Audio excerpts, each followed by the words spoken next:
Solubility जो होती है वो maximum amount of solute which can be dissolved in given specific amount of solvent eight given temperature and pressure.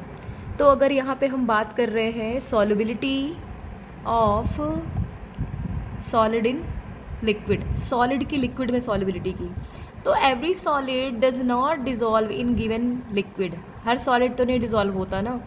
While जैसे कि sodium chloride और sugar को पानी में डालोगे तो वो डिजॉल्व हो जाएगा, लेकिन नेफ्थलीन है, एंथ्रासीन है, इनको पानी में आप डिजॉल्व करना चाहो तो ये नॉट सॉल्युबल, ठीक है।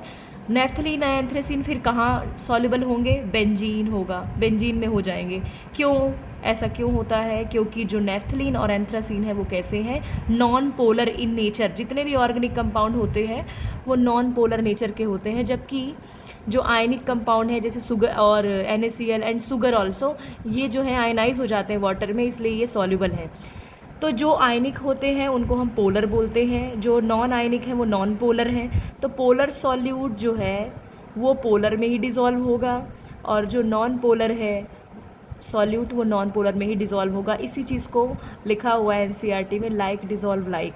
तो यहाँ से भी स्टेटमेंट बेस्ड एक क्वेश्चन आ जाता है कि इसका मीनिंग क्या है, तो यहाँ पे आप एक्सप्लेन कर सकते हो, या किसी एग्जांपल से भी क्वेश्चन आ सकता है कि NaCl जो है वाटर में डिज़ोल्व सॉल्युबल है लेकिन बेंजीन में नहीं, क्यों? या नेफ्थलीन एंथ्रासीन जो है वो वाटर में सॉल्युबल क्यों नहीं है जबकि बेंजीन में है, क्यों? तो ऐसा कुछ क्वेश्चन आता है, तो आप इस बेसिस पे आंसर कर सकते हैं।